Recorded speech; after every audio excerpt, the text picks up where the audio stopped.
July talk.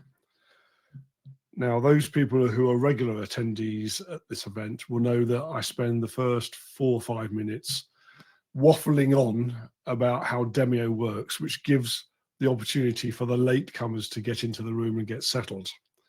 But sadly, my grandson came home recently and has given me a virus, and I don't know if my voice will hold out. So what I've done is I've used a recording previously, so I'm going to run that recording now just to explain it, and when it finishes we'll be back on schedule. So you've got about 6 minutes. If you've never been to one of these events before, then this explains to you how it works.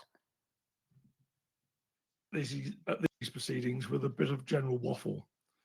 That's because it allows time for people to enter the room, get comfortable, and for me to set some basic housekeeping rules. So unlike Zoom or Teams, the app we use for these talks does not require you to download any software. Demio works through your internet browser and is compatible with Google Chrome, Safari, Firefox, and Microsoft Edge. You can also watch this talk on a mobile device, such as your phone or tablet. The vast majority of you watching this talk tonight will not experience any problems whatsoever with either your video or your audio feed, but there are always 1 or 2 of you who do. So for these people, we have a few tips and tricks which can be employed to cope with these problems. Demio depends on the strength of your broadband connection. So if there are any other people in the house using downstreaming apps at the moment, whilst you're watching this talk tonight, you might want to encourage them to stop for a while. Good luck with that. But actually, it's more likely that the problem you are experiencing is simply a browser issue. And for this, we suggest one of 3 IA or immediate action drills. The first IA drill is to simply refresh your browser. Now, I say this every time, but I'm conscious that not everyone knows how to do this. On the address line of most internet browsers, you will see an incomplete circle with an arrow on it. That's the refresh button. Click on it, and that will refresh your page. If that doesn't work, the second IA drill that you can employ is what I call the IT crowd solution. It's the software equivalent of simply turning your computer off and then on again. To do this, just close your browser tab and then open it up again using the same unique link that you used the first time you came into the room. 99 times out of 100, one of these 2 IA drills will immediately solve whatever problems you might have been having with bad audio or bad video. On the rare occasions where neither solution works for you, then there is a third IA drill you can employ, and that is to use a different browser. As I said earlier, Demio works with Google Chrome, Safari, Firefox, and Microsoft Edge. And so if you're using, say, Google Chrome, but you also have access to Safari, then try switching to that. Once again, using the same unique joining link you have been using up to now. Sadly, if none of those 3 options works for you, then there's nothing more that I can do to help. Save to say that everyone who has registered for the event tonight automatically gets sent a copy of the recording, which should arrive in your inbox sometime later this evening and certainly by tomorrow morning. There are 3 more admin matters I want to clear away before we invite tonight's speaker onto the stage. The first deals with the Q&A session, which follows every talk. Every one of these society talks ends with an opportunity for you, the audience, to pose questions to our speaker. And on Demio, we do that via the chat function. We encourage you to type in your questions as they occur to you at the time. But if the speaker subsequently goes on to answer your questions later in the talk, then clearly we won't need to ask it. But by doing it this way, we save the rush at the end where everyone is fiercely trying to type in their questions, and the first few minutes of the Q&A session are spent waiting for questions to appear. Now, a word of warning for the people who are watching this live. I will put the questions up on the screen for you to see, and then I will do that really annoying thing of reading it out aloud. And that's for the benefit of the people who are watching the recording, because when the recording goes out, they don't get to see the questions on their devices. Now, our speaker tonight has also provided the live audience with a handout. And if you want to download this now, you can access it now or later in a separate browser window. So I'm just going to load that up for you now.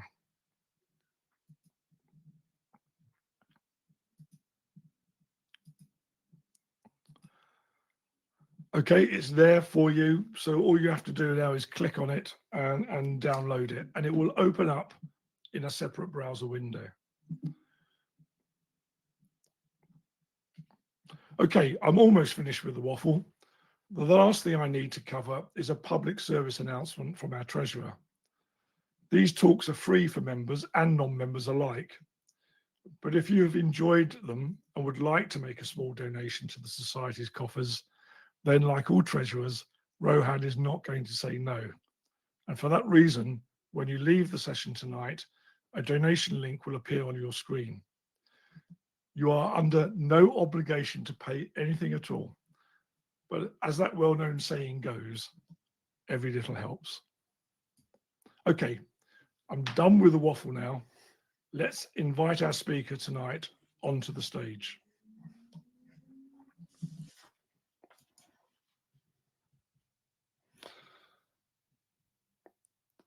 Well, that worked seamlessly, I think. So, welcome back. Our speaker this evening was brought up in Derbyshire, which is where he was first introduced to the subject of our talk this evening, Charles Edward Stuart. He then emigrated to Scotland, where he studied at the University of Edinburgh and before completing his doctorate at the University of West Scotland. For many years, he has been a prominent reenactor, playing both sides of the field by wearing both the scarlet and the tartan, until he finally nailed his colours to the mast by travelling the country in the persona of Charles Edward Stuart himself. A role, he tells me, he has recently given up on the basis that you can only play a 24-year-old man with credibility for just so long. Although he does not claim to be a prolific war gamer, last year he organised and ran a new interactive war game campaign about the Jacobite Rising of 1745 and the decisions taken at the Battle of Prestonpans.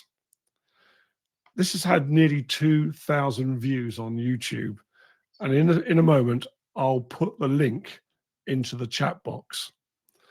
So without further ado, I would like to introduce you to tonight's speaker, Arran Johnston.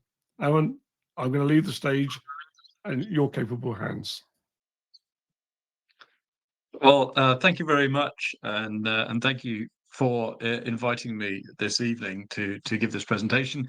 It's as you heard there, for many years I did portray Charles Edward at events around the country, and that was really the birth of a very long-standing interest I've had, not just in the Jacobite cause generally, but particularly in the role of Charles Edward as commander of that last Jacobite uprising in 1745 and 46.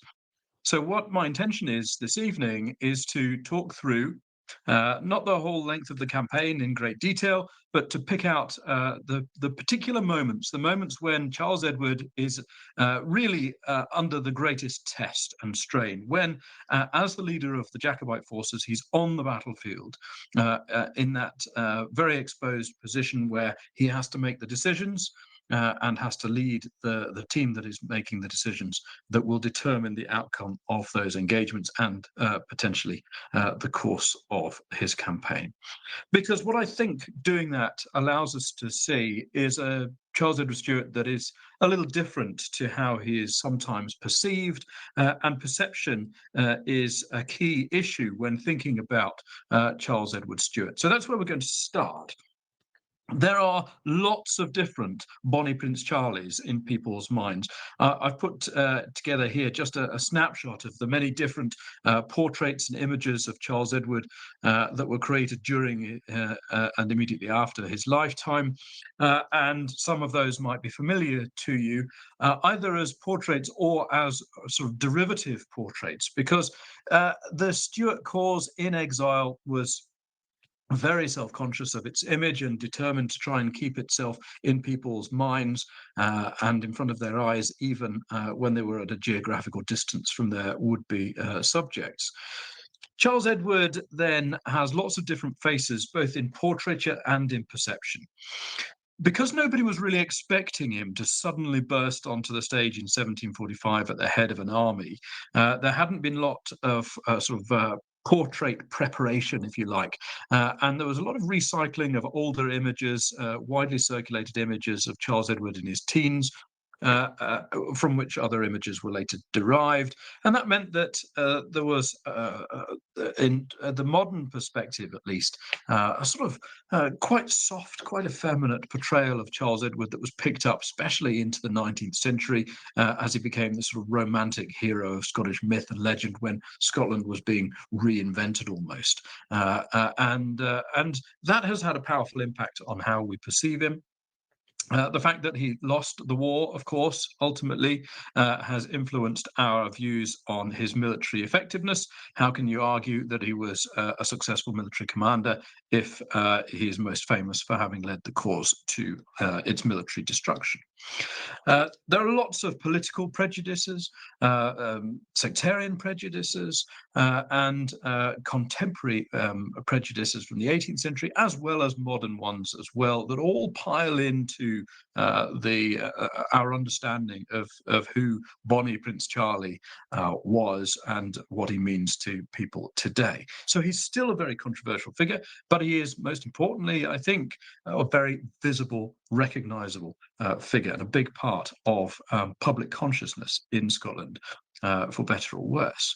So that makes it quite difficult for us to take a sort of dispassionate view of what Charles Edward was doing in 1745. And it sometimes muddies the water, makes it very difficult for us to strip away the romantic over-exaggeration and a lot of the negative prejudices too, because Charles Edward's, our perceptions of Charles Edward are being pulled in two very different directions all the time. So what I've tried to do is find the space in the middle. And of course, as you would expect, the best way to do that is to try and see him through the eyes of the people who were there with him at the time. Just to give an example of how I think he is best seen, there's a Walter Scott quote here that gives an idea of not only why Charles Edward has been become such an iconic figure, but also some of the challenges that brings. Scott says here, the adventurous prince proved to be one of those personages who distinguished themselves during some single and extraordinarily brilliant period in their lives, like the course of a shooting star, at which men wonder as well on account of the briefness as the brilliancy of its splendor. When thinking of Charles Edward Stuart as a military commander, we have to face the fact that his military career is very short. It's very well documented. His campaign in 1745 and 46 is documented by not only those who were neutral parties in the conflict, but of course by both the supporters of the cause. There are memoirs and accounts written by many of his senior officers and some of his junior officers too. And of course, we have a wealth of documentation from those who were fighting against him as well. All of these help feed into our understanding of who Charles Edward really was. But the reality is that he bursts onto the stage with very little military experience. And so when we talk about looking at him as a military commander, we are almost completely confined to the years 1745-46. I say almost, but not entirely. And I know that looking quickly as you were logging in there through where everybody is around the world tonight, not all of you will be completely familiar, perhaps, with Charles Edward's upbringing. So I won't dwell on this for long. But here on the screen is Charles Edward's birthplace. It's the Palazzo del Re, as was the Palace of the King in Rome. Charles Edward Stuart was the grandson, of course, of the last Stuart king to rule in Great Britain, who had been overthrown in 1688. Charles Edward, born in 1720 in this palace. This is just one corner of it. It's a much larger complex in Rome, which was given to the Royal Stuarts in exile by the papacy. Charles Edward was raised in this building, raised as a Catholic, but with Protestant and Catholic tutors, raised very much to be a British prince in exile, with the expectation that he would one day potentially lead the cause to success and the restoration of the royal house of Stuart. There was a lot of political and diplomatic pressure, however, exerted by the government of George II to make sure that Charles Edward did not get any extensive or meaningful military experience in his youth. I've shown here an image, a later illustration of the siege of Gaeta, just along the coast from Naples in 1734. This is the only experience Charles has as any military experience Charles has before he launches his campaign in 1745. He attended the siege which was Spanish forces laying siege to imperial forces during the former Duke of Parma, then King of Naples, campaigns in Naples and Sicily. Charles Edward attended the siege lines, and he was commented upon as a young boy of barely not even yet 14 years old, on his bravery, his enthusiasm, his excitement, his charm, and his desire to get stuck in. One of the things that's picked up even at this early age that recurs in accounts of the 45 is that he enjoys, or seems to enjoy, spending time with soldiers and associating with them in the front lines. In fact, there were some suggestions that he was being so enthusiastic that he was showing up the teenage King of Naples himself, who was viewing events from rather further back than Charles Edward was. But we can overstate the importance of this experience, because essentially, whilst he had no formal responsibilities, Charles Edward was almost a sort of tourist in the siege lines, if you like. And although he did himself great credit, and it helped to build up his reputation as he was growing into adolescence, he would have not necessarily earned any great technical experience that could suggest he'd be automatically ready and fit to lead a major military campaign against professional forces.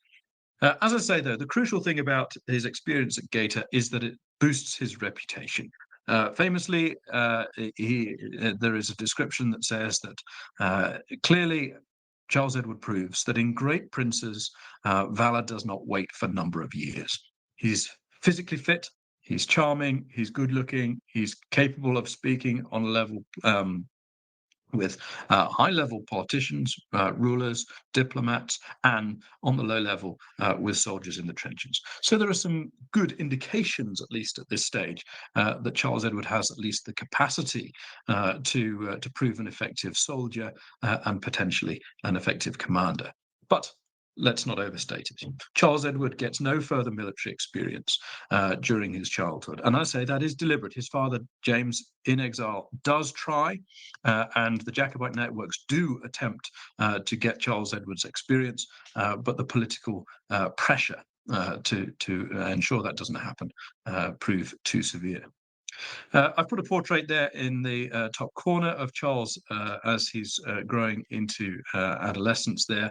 And that's as part of a tour that he did of northern Italian cities in 1737, which was his first experience, other than those few weeks at Gaeta, of being completely away from parental supervision, if you like, when he really established his reputation further as being somebody to watch on the world stage.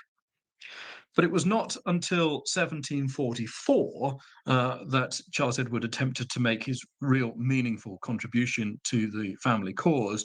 And the intention was that Charles would travel in great secrecy to France and head, at least as a figurehead, a French expedition that would sail to Britain, to the south of England, coordinated Jacobite sympathy risings in Scotland, and that was all obviously tied up with French support for the Jacobites, very much tied in with French foreign policy aims. And at the time, during the early years of the War of the Austrian Succession, this was a potential to open up a second front against George II.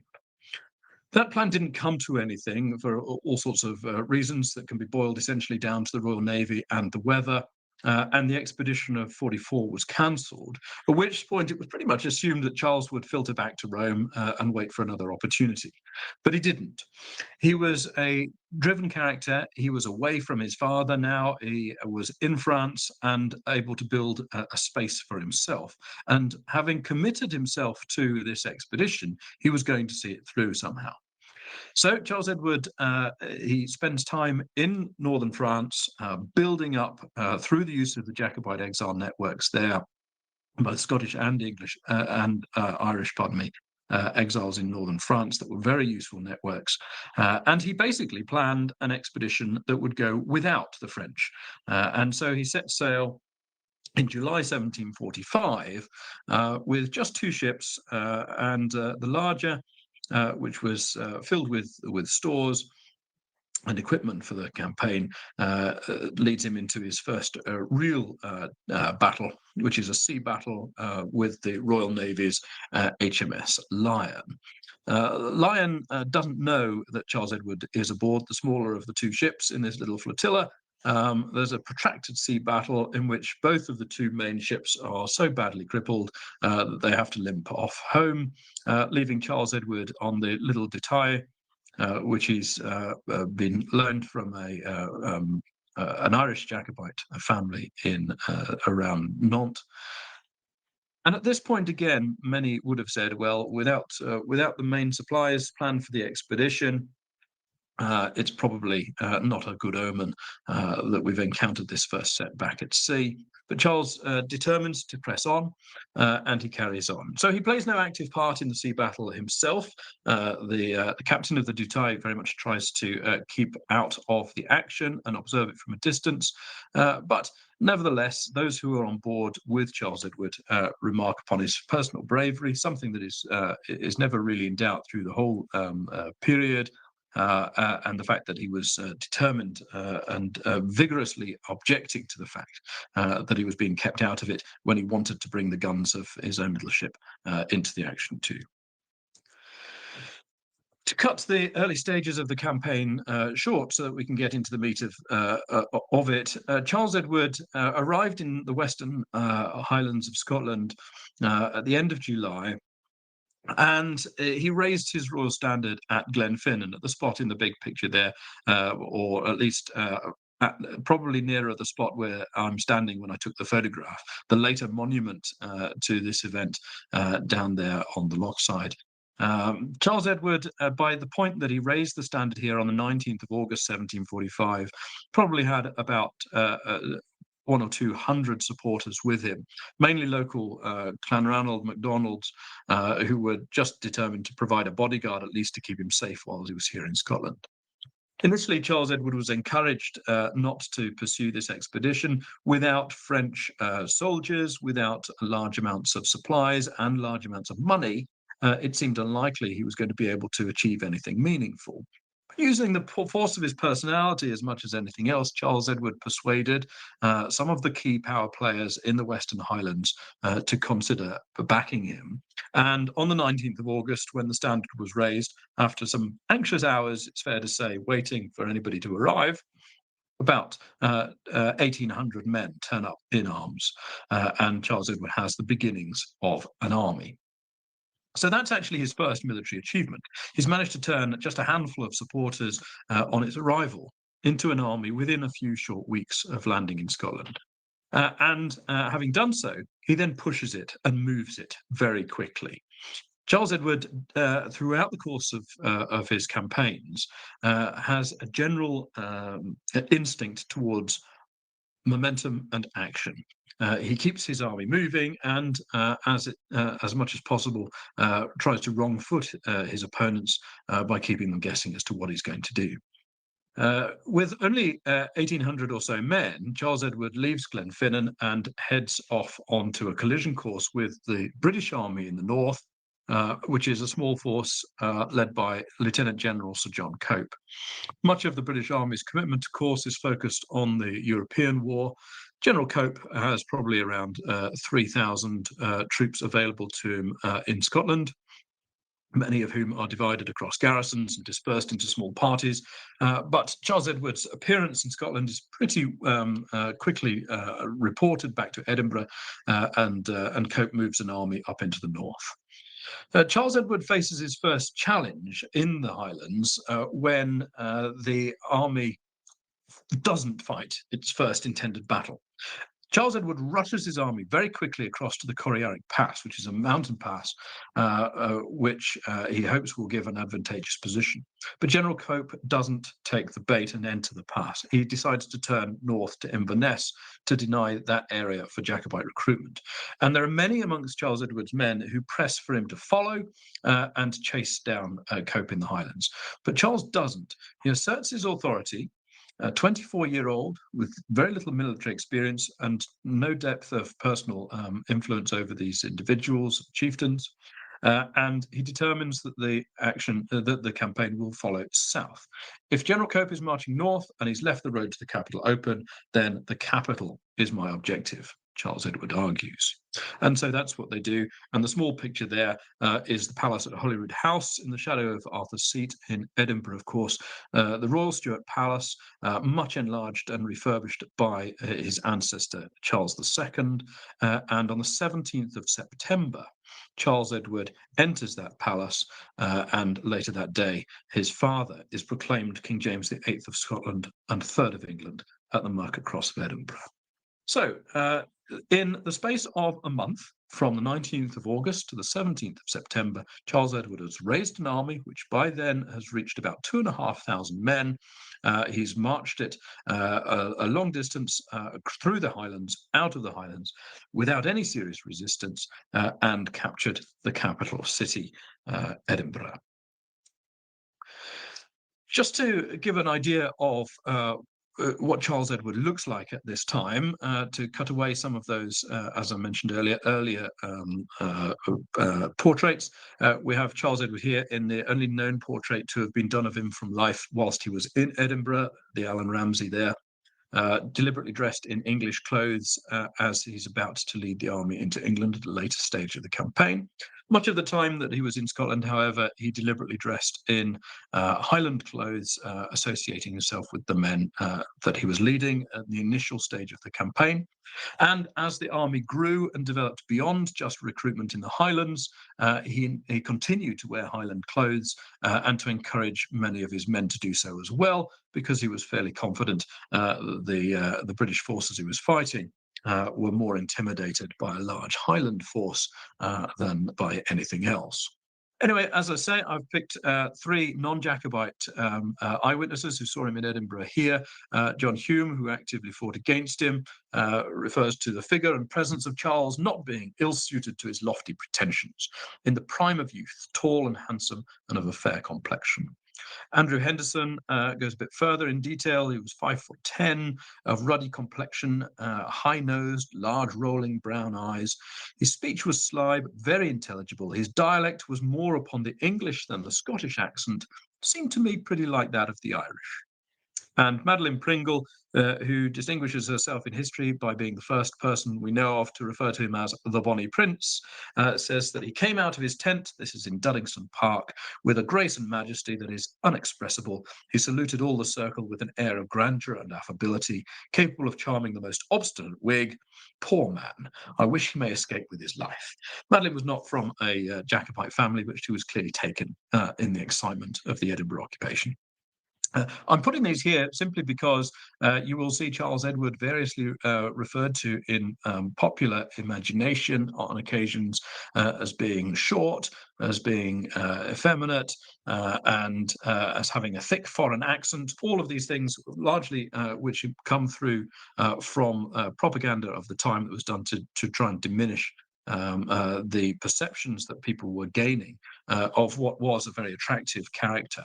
The idea of Charles Edward, a prince of the blood, entering the palace of his ancestors was very powerful. And the Hanoverian dynasty, of course, needed to do as much as it could to try and counter that.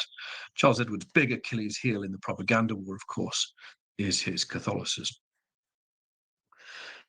Charles's main test comes on the 20th and 21st of September, about 11 miles east of Edinburgh, when he hears that General Cope has moved his army from the north of Scotland by sea down into the Lothians and is informed that Cope has disembarked at Dunbar. Charles Edward responds, "Has he, by God?" And orders the concentration of the army at Duddingston. That's when Madeline Pringle saw him. And Charles Edward held a council of war at Duddingston in which he asked the chiefs pretty frankly whether they felt that the army was capable of defeating a professional force. Of course, that inspired them all to be full of bravado. And then he told them that he would expect to lead the army in person and lead the charge. That created something of a debate in the Council of War, if we're to believe the account given by John Sullivan, who was Adjutant General, who gives us an account of the council meeting, in which eventually a compromise is reached whereby Charles Edward agrees that he will lead the second line in person so as not to expose himself unnecessarily. But it's borne out by the events of the battle at Prestonpans that subsequently follows.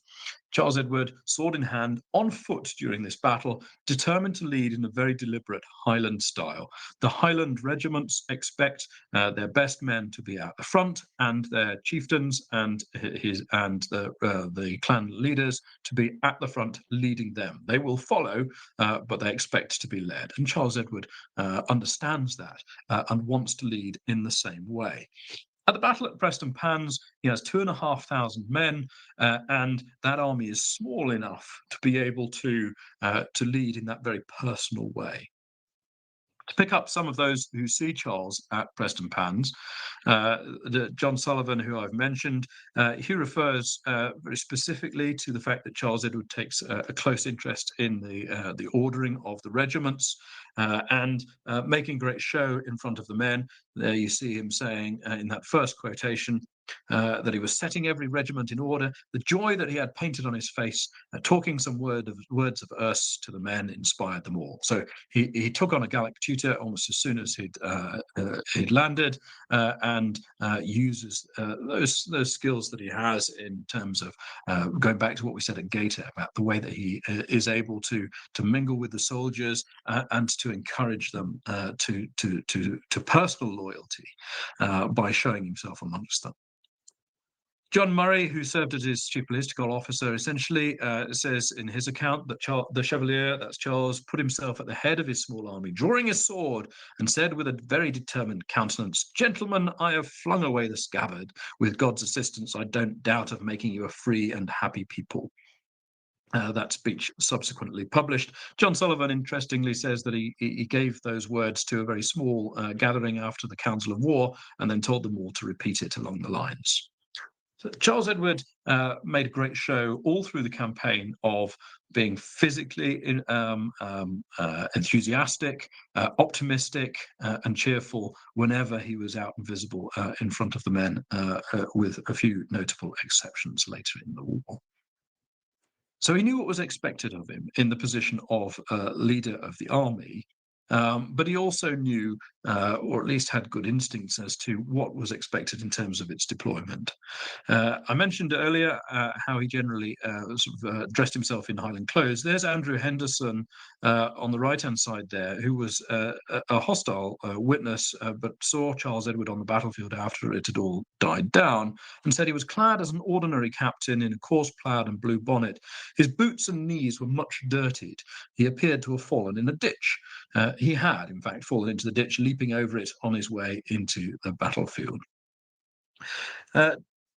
It's very difficult at Prestonpans to work out the details of exactly where Charles Edward is in terms of giving direct instructions. I think it's fair to say that at Prestonpans, once the army was deployed in the field and had made its flanking march into position, after that point, not many orders are necessarily given. As soon as the army is in position, it charges. It charges across the field, the stubble fields that you see in the photographs there. The first picture, the one on the left, looking towards Charles Edward's army, you'd have been looking straight into the lines of the 3 or 4 MacDonald regiments there. And the image on the right shows the perspective from the Jacobites looking towards Prestonpans. The Camerons and the Stuarts of Appin would have been charging across this landscape away from the photograph towards the redcoats on the far side. The most striking characteristic Charles Edward shows at the Battle of Prestonpans is, in fact, his actions immediately after the battle. Charles Edward was very determined. Obviously, he's fighting a political as well as a military campaign to ensure that he wins hearts and minds as much as possible too. John Murray again, as soon as the action was over, the Chevalier gave orders to have the wounded dressed and carriages provided to take them off the field. Carriages had been lined up in Edinburgh, according to Murray, in advance of the Jacobite army marching out, so that they could get the wounded seen to very quickly. John Hume, again, who fought against the Jacobites at Prestonpans and Falkirk. Charles remained on the field of battle till midday, giving orders for the relief of the wounded of both armies, for the disposal of those prisoners, and preserving, from temper or from judgment, every appearance of moderation and humanity. The Jacobites made great effort to look after the wounded men at Prestonpans, of which there were literally hundreds. It was a very one-sided battle. The Jacobite charge was extraordinarily successful, a single charge routing the entire British line. I'd say the two armies were equal in number, essentially, but the British forces had a significant advantage in training and firepower and in the numbers of cavalry. But nevertheless, the Jacobite army loses around 50 men to the 400 or so of General Cope's forces. About 1,200 men are taken prisoner at the battle, and both Jacobite and hostile accounts are all consistent in commending the attention that Charles Edward gives to the wounded.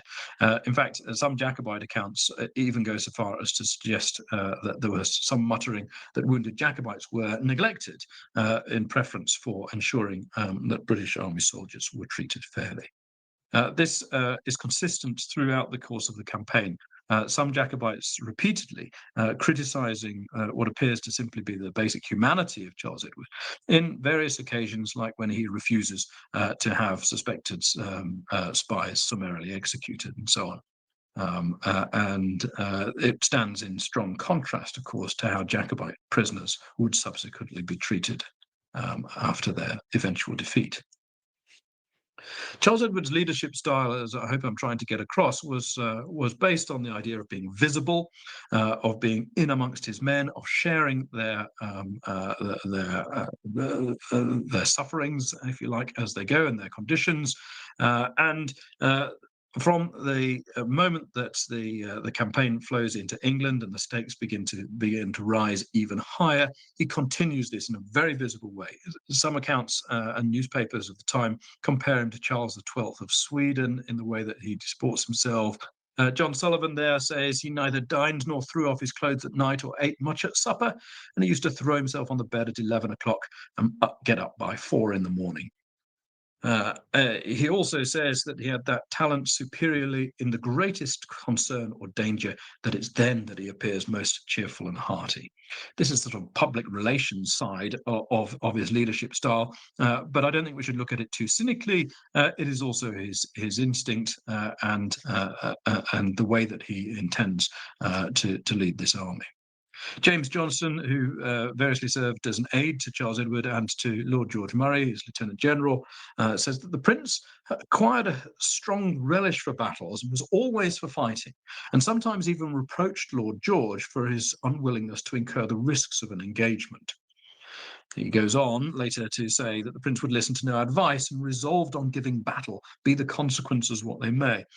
This is Charles Edward's strategic instinct, and it's borne out fairly through the campaign, is that he was, as I've alluded to, always for pressing forwards to keeping the pressure and momentum on the enemy.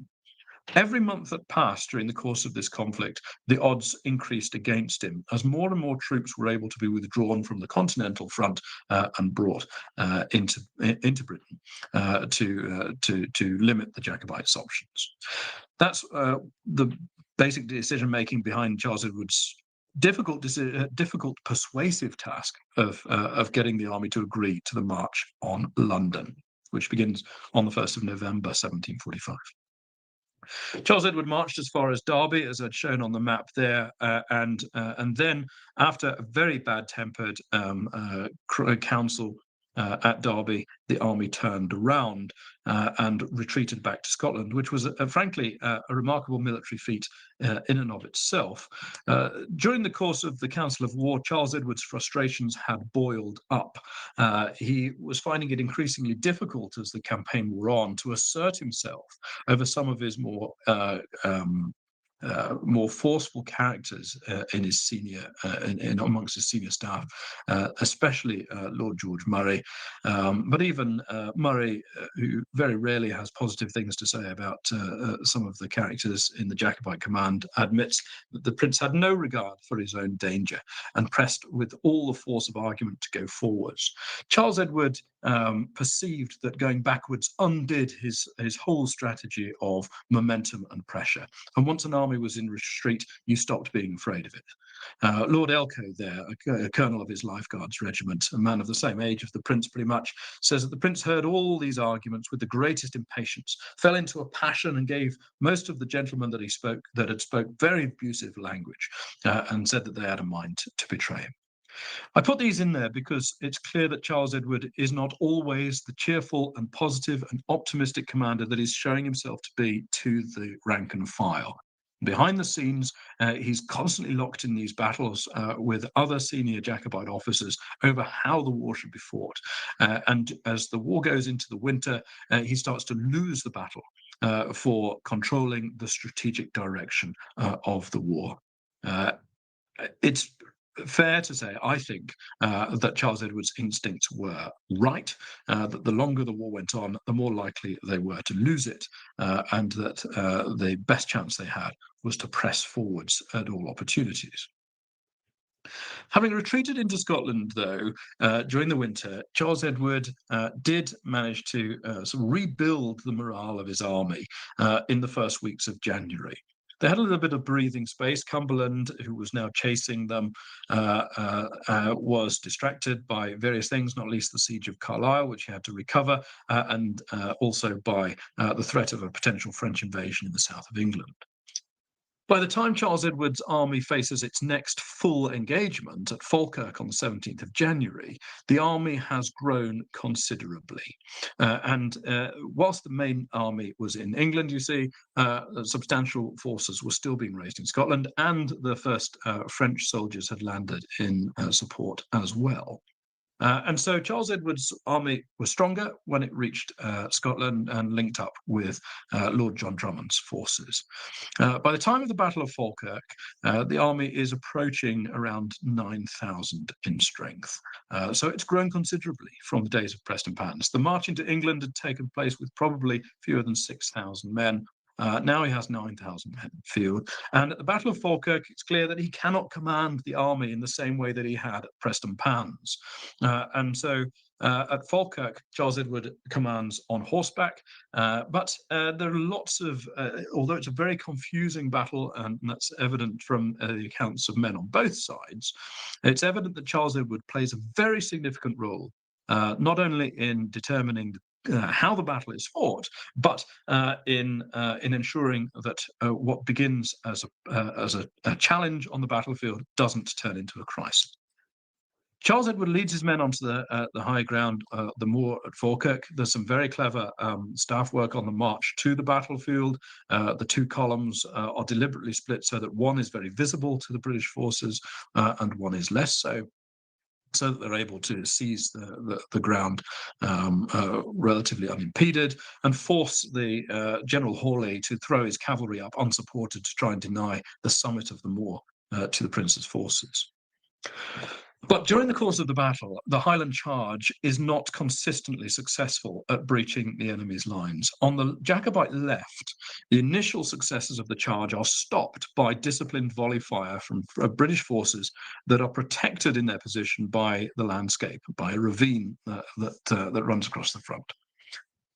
This means that for the first time, disciplined volleys are able to slam into parts of the Jacobite army at a moment of their disorder, and the Jacobites begin to shake.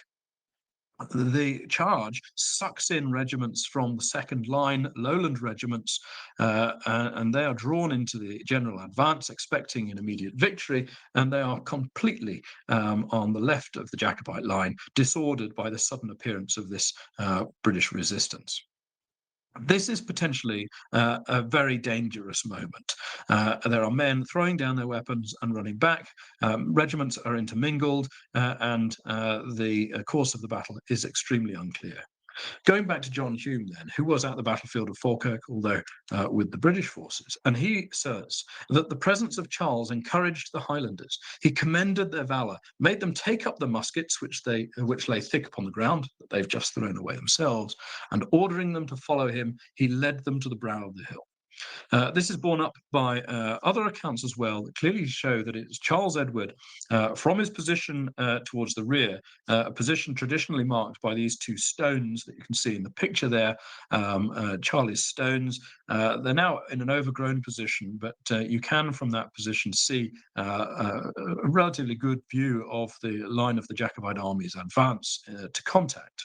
And so from here, Charles Edward will have seen the danger and was in a position to intervene directly. He's left of centre on the battlefield here. And he does what he can to rally those disordered units.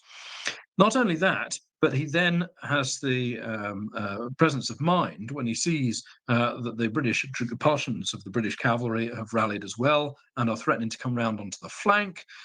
He has the presence of mind to bring up the reserve units of the Jacobite army, which include the French regulars that have joined as well, or at least some of them. This is from John Sullivan. The cursed hollow square came up, took our left in flank, and obliged them to retire in disorder.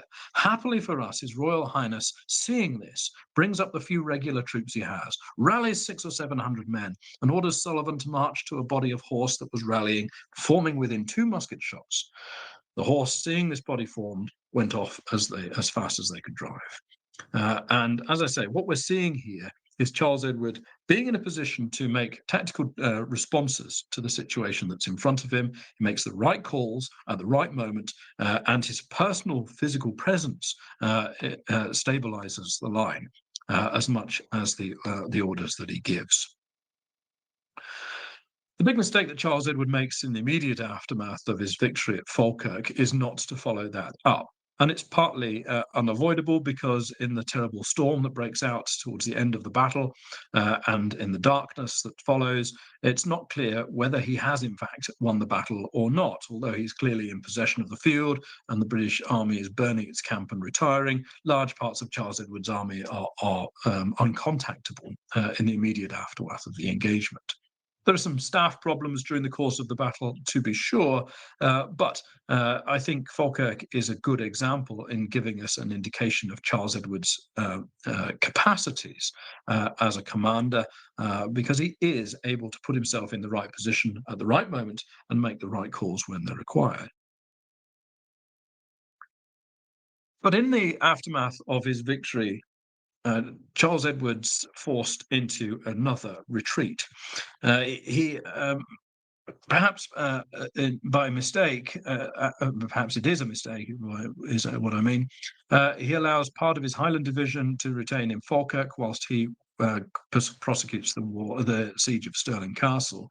And so he's not physically present in some of the regiments, and that allows an alternative camp of thought to develop around Lord George Murray and some of the Highland chiefs who, concerned about potential levels of desertion, persuade Charles Edward, or in fact force Charles Edward to countenance a retreat. He complains bitterly. He says, how is it possible that a victory and defeat can have the same effect? And although his army does go on to achieve some further successes in suppressing British barracks and forts in the Highlands, he's finally brought to a third full field engagement at the Battle of Culloden on the 16th of April 1746. He does not have his full field force present, but he is obliged to fight at Culloden because if he does not, then the Duke of Cumberland and his larger army will inevitably secure Inverness. And Inverness is essentially the last depot and the last harbour that can connect to supplies and resources from France. So there has to be an engagement to defend Jacobite control of Inverness. Culloden is not the battlefield that is initially chosen by Charles Edward and his officers. There's a lot of debate about the precise place to make the engagement. But Charles Edward draws his army up repeatedly over successive days, expecting the British Army's advance. Eventually, there's a proposal for a pre-dawn march, onto Cumberland's camp. And that is initially proposed by Lord George Murray. Relations between him and Charles Edward are pretty rocky by this point. And they get worse during the course of that march. Charles Edward is, according to some accounts, although we have to be a little bit cagey because they are accounts which are generally favourable to Charles Edward's perspective, described as going to great lengths to try and bury the hatchet with Murray and make overtures of friendship during the beginning of the night march, only to be pretty rudely rebuffed. So the Jacobite army makes an attempt to march on the British camp by night, which is abandoned by the vanguard without consultation of Charles Edward, who's in the centre of the column and is pretty surprised and appalled to discover his army in retreat, and makes the best of it when he gets back by trying to make sure the army is in a position to fight the next morning when the enemy surely comes upon him. Charles Edward receives a huge amount of popular criticism for the battlefield at Culloden. It's a pretty bleak place, an open moorland with portions of bog and difficult terrain. But it is a position, at least, that has both of its flanks anchored on enclosures and parks. As I said, it wasn't the initial position chosen for Charles Edward, but that's where he's pinned when the enemy comes in. And Charles Edward, he's described by Sullivan particularly as giving his two different faces. He says to Sullivan himself before going out to the battle that he's pretty distraught about the scenario and that he's not confident that this battle is going to be as straightforward as the others, and there's a real likelihood of defeat. But by the time he goes out to meet the men, he gives them appropriately inspiring words and says to them, "These are the same weapons that you carried at Prestonpans and Falkirk." So again, we see that deliberate portrayal of confidence and enthusiasm that Charles Edward believes is what his men need to see.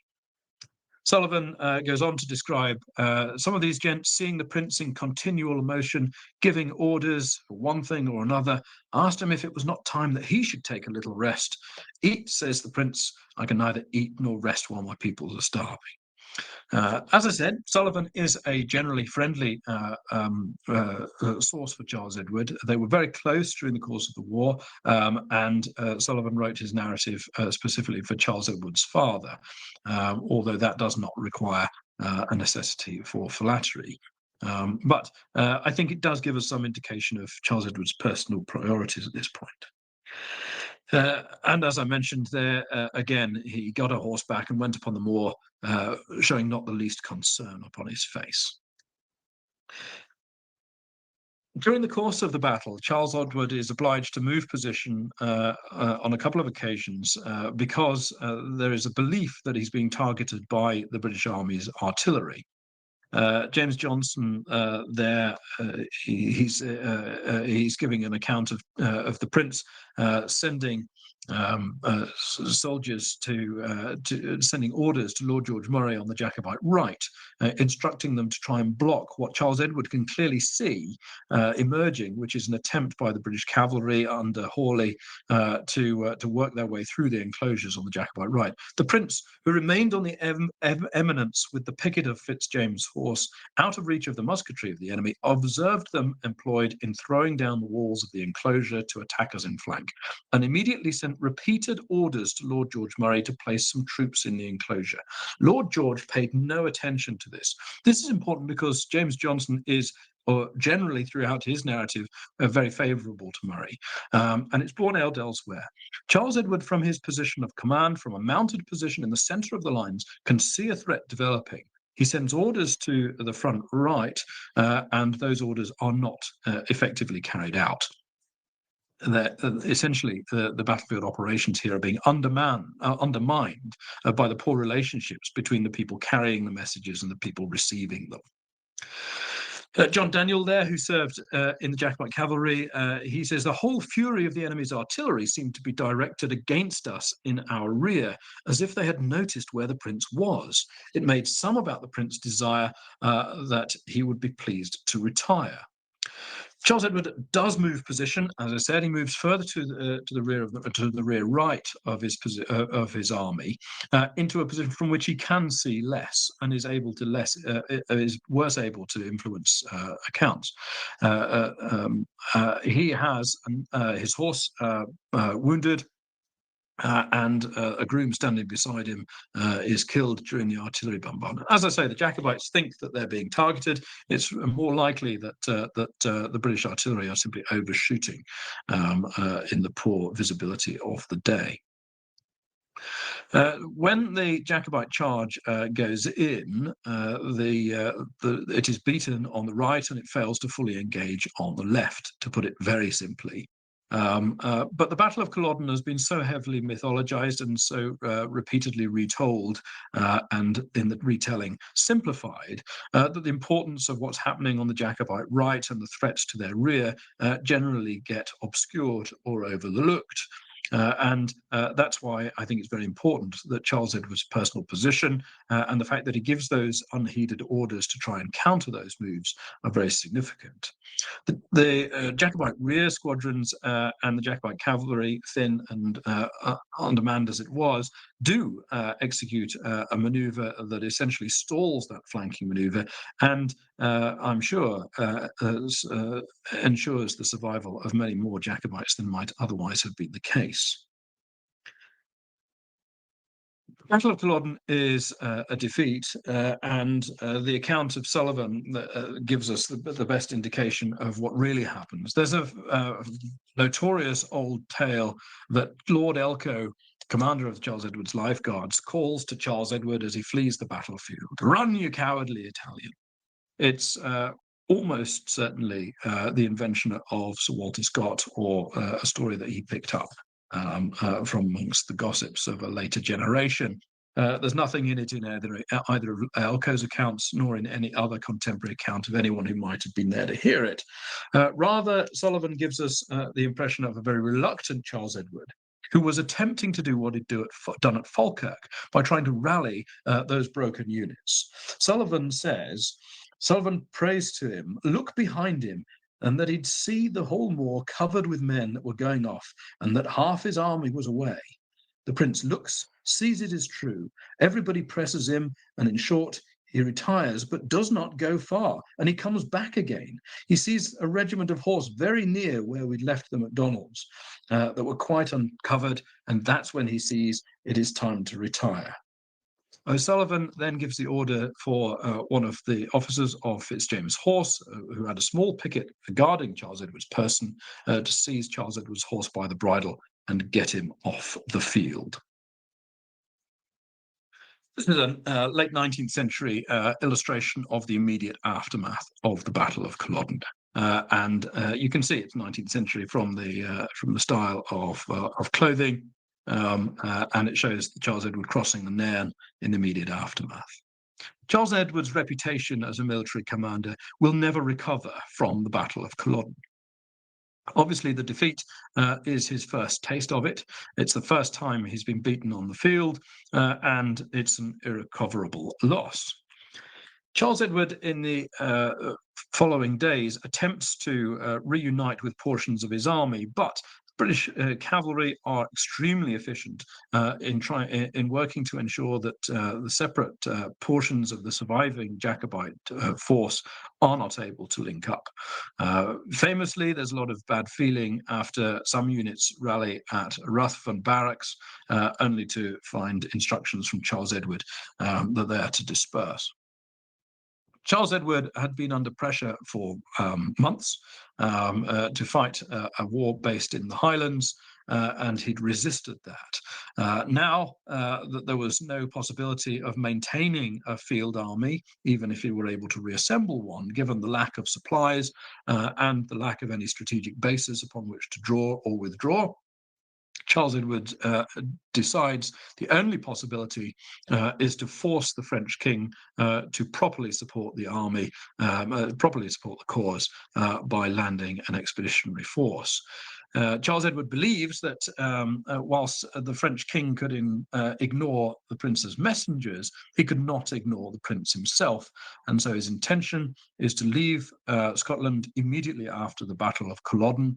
He gives instructions that those who are able to do so continue to resist for as long as they might, and that he will return very soon with that French support.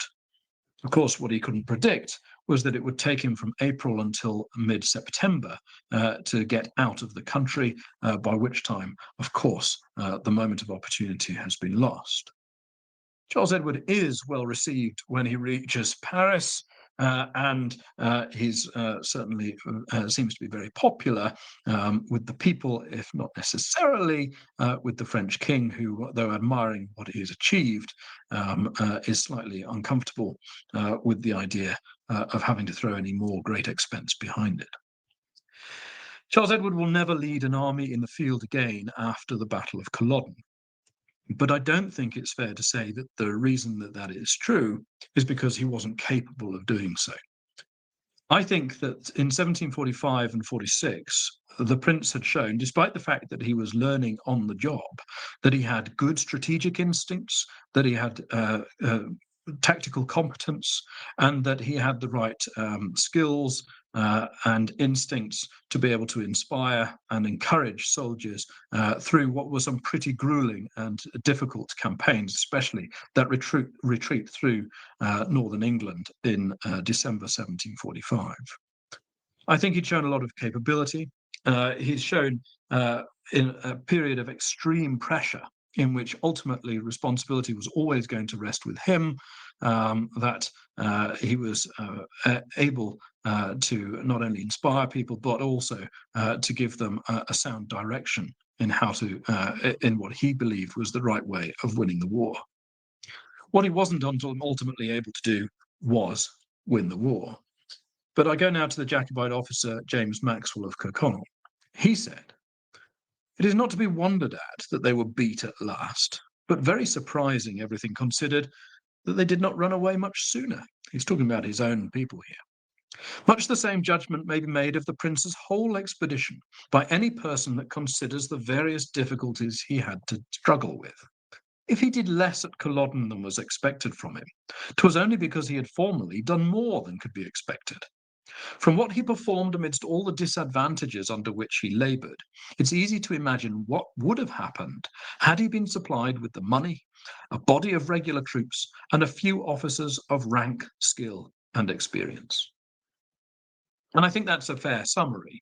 Even Lord Judge Murray himself echoed the similar sentiment when he said that it's more remarkable that we did so much than that we didn't do more. Charles Edward was always committed to this one goal.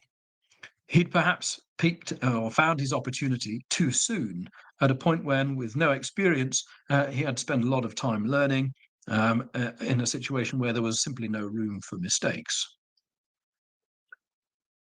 If I'm not arguing that Charles Edward was some sort of forgotten military genius, I am arguing that Charles Edward was responsible for more of the Jacobite army's achievements in 1744, 45 and 46 than is generally given credit for. If you want to see that argument in a sort of more extended form, then I have recently written the book, The Battles of Bonnie Prince Charlie, which follows Charles Edward's career through this campaign, particularly focusing on the relationships that he has with those around him and the spaces where we can see these opportunities that he takes, and also where his flaws and his challenges are exposed to. I'm indebted to Andrew Bamford, of course, who put a review of the book in the last edition of the Society's Journal. So if you're interested, then please check the review, and subsequently the book is available from Pen and Sword. So I hope what I've done this evening is to bring Charles Edward perhaps into a different focus, to take him away from being the romantic Bonnie Prince, if that's the Charles Edward that you've inherited, or the incompetent aristo who callously throws the Highland clansman onto the redcoat bayonets in search for his own ambitions. Somewhere between the two is Charles Edward Stuart, who was a real person under a lot of pressure at high stakes game, and he put everything he had into it. Ultimately, he failed, but I don't think he failed because he wasn't personally capable of doing it. Thank you very much.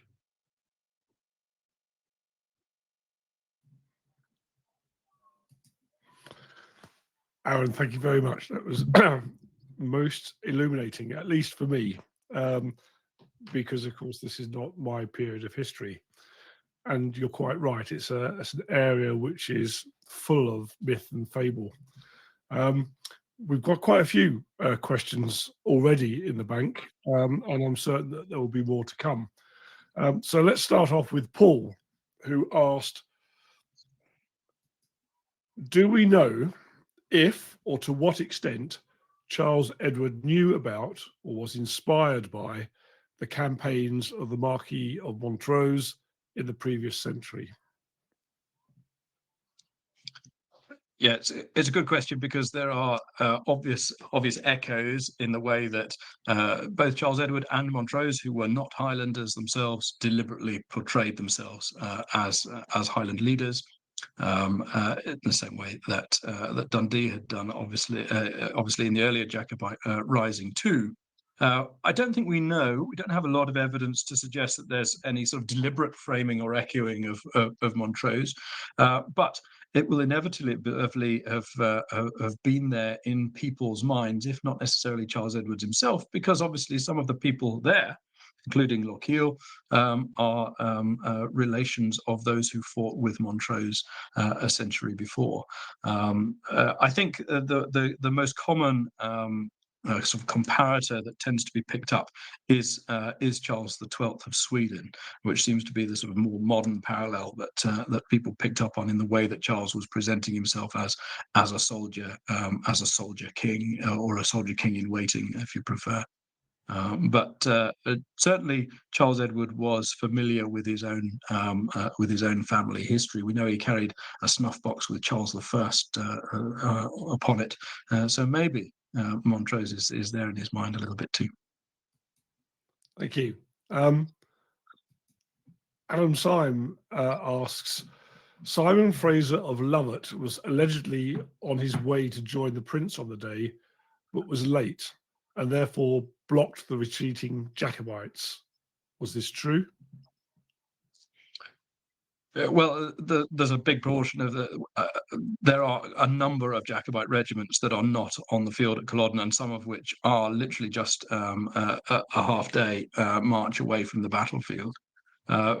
Fraser of Lovat had been playing both sides of the game, of course, for some time, and had been deliberately slow in coming out for the Jacobites, and then had done so too late. But the Frasers were on the battlefield and suffered accordingly. But Simon Fraser himself was taken prisoner later. The Jacobites had also, part of the Jacobite army had also been fighting the day before at Little Ferry across the Firth in the north. And so there were quite a number of Jacobite regiments that were still in existence, or that were at least not at Culloden. During the weeks leading up to the battle, they'd had quite a lot of detached operations that they've been trying to do during the winter. And the early the lead into the spring, and it took time to call them all back together. And again, it's something that Charles Edward is accused of having sort of held a number of parties and dinners and things during this period. But the reason that he's doing so is to show that impression of confidence and capacity, even at a time when he's well aware that his military situation is deteriorating. So it'd be interesting to know what might have happened in a battle where he had been able to deploy his full forces at Culloden. Paul again has asked, it seems Charles Edward's 1745 campaign began quite late in the year. Do you think he might have had greater success and perhaps marched further south at any rate, had the campaign taken place earlier in the year and thus in better weather? Yeah, so obviously the campaign proper really begins in mid-August after the raising of the standard, and for those first few months, that's the weather holds sound in their favour. It's pretty hot in those late August marches across to the Corryarrick, and the battle at Prestonpans, obviously, it falls quite well for the Jacobites because the dragoon horses have been fattened up over the summer and haven't yet done their winter exercising and training yet either. So it falls into a nice window of opportunity there. And Charles Edward deliberately pushes the army in the winter into the campaign because the expectation is that the weather will hinder the British army more than the Jacobite forces. The march south, the weather is intermittently poor, but it gets particularly bad during the retreat, and then it continues pretty badly all through into the following spring. And 46 itself seems to have been a dreadful, wet, horrible, cold summer. I think the intention was that the Jacobites could exploit the fact that they were a slightly lighter force, and certainly the bad weather in the north of England in November 1745 does severely hamper Marshal Wade at Newcastle and his capacity to intercept the Jacobites coming down the other side of the country. And so the weather helps the Jacobites in that sense by stopping them from being trapped inside England or being intercepted effectively by Wade. It's a good question, but I think the simple answer is that Charles Edward had this massive ticking clock in his head that said he's got to keep moving. He took a window of opportunity. He had very few resources. If he'd have hung around in France waiting any longer, then word would have seeped out that he was planning something, and he simply hadn't been able to get the resources together to go any sooner. Adam again has asked, in terms of the most recent reconstruction of his face, would you consider this to be accurate, if indeed this is possible? It certainly looks similar to the pocket watch portraits. So I'm not familiar with the most recent reconstruction. Perhaps you might like to elaborate on that as well, please. Yeah, so there was a reconstruction recently done by a forensic team, I think at Dundee University, and it got a lot of press coverage because it presented a slightly less bonny Prince Charlie than popular imagination might have held.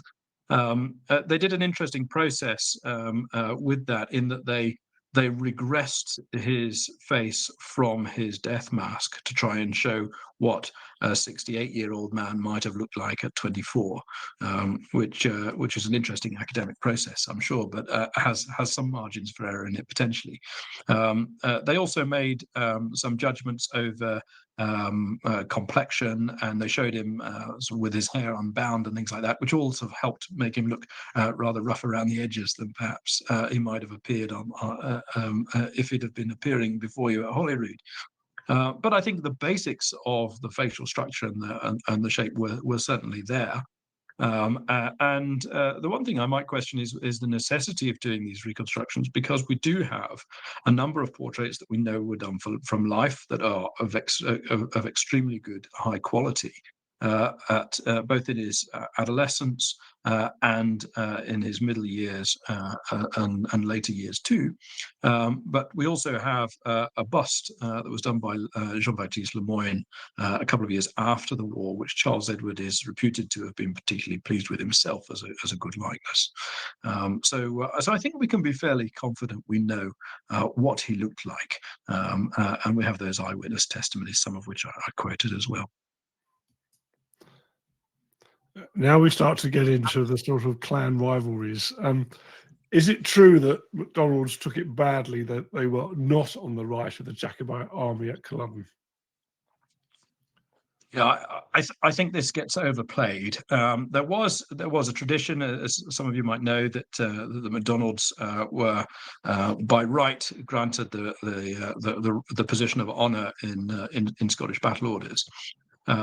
This had been contested right through the campaign, not least by the Camerons, who, having one of the larger regiments at the start of the campaign, certainly claimed, and one of the better equipped too, they claimed that position. This was discussed at the Council of War before Prestonpans, for example. The standing solution was that they took it in turns during the course of the campaign.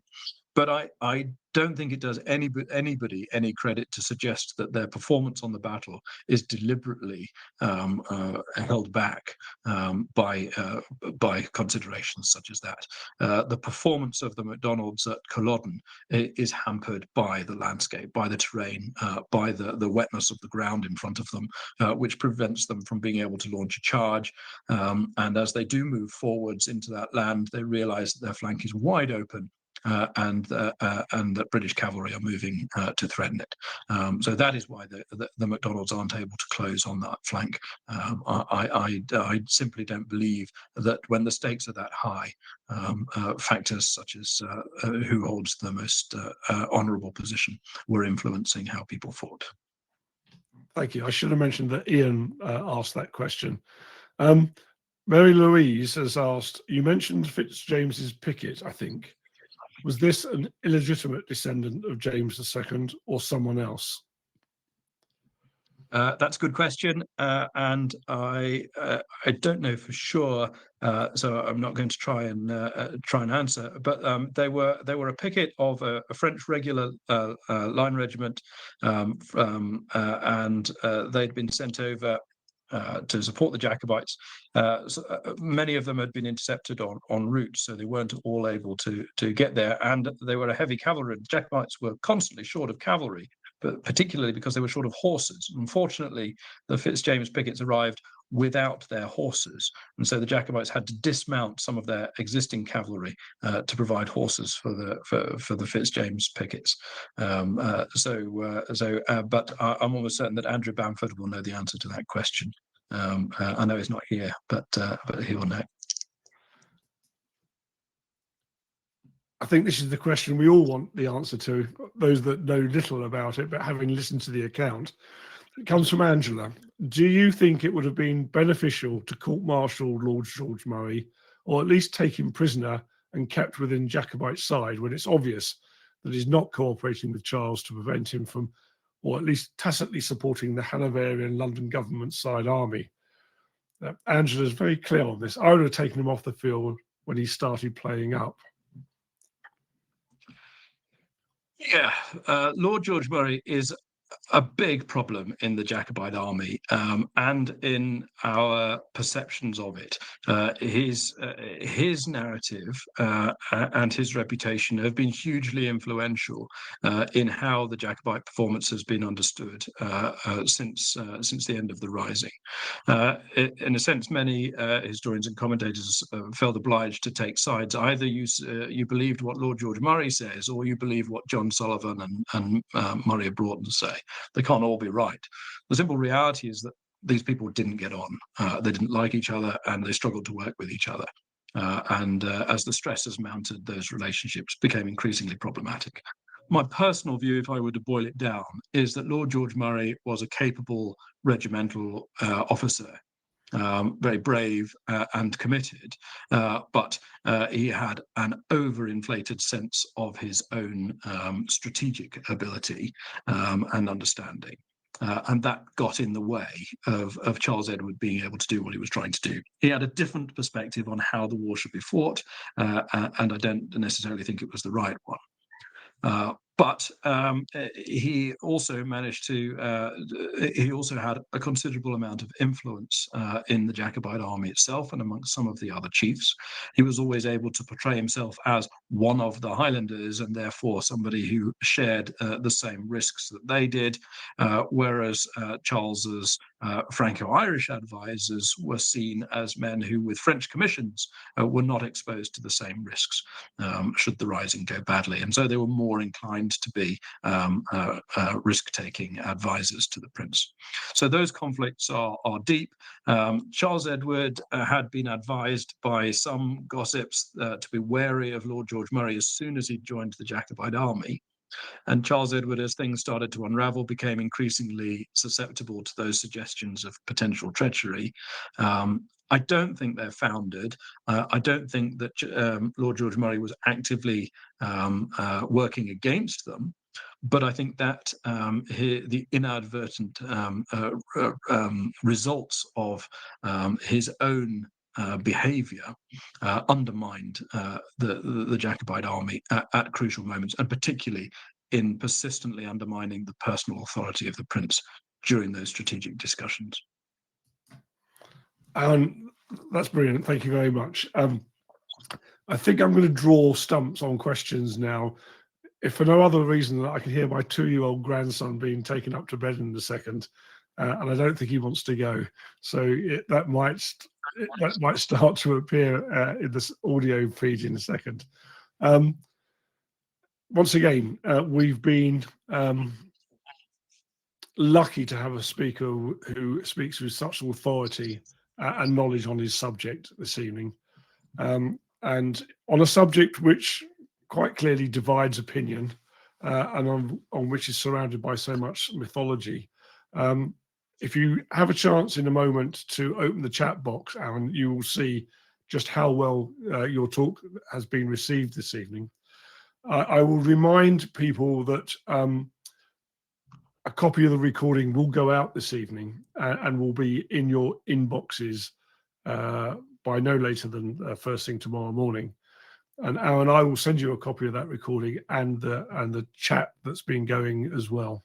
But before I close the proceedings this evening, our talk next month is particularly apt, I think, with world events at the moment.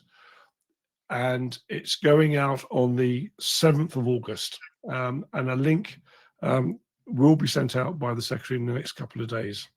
So with that in mind, thank you all very much attending this evening. It's been one of our largest registrations and one of our biggest attendances. And for that, Arran, you must take full credit. Good night, everybody, and I will see you next month.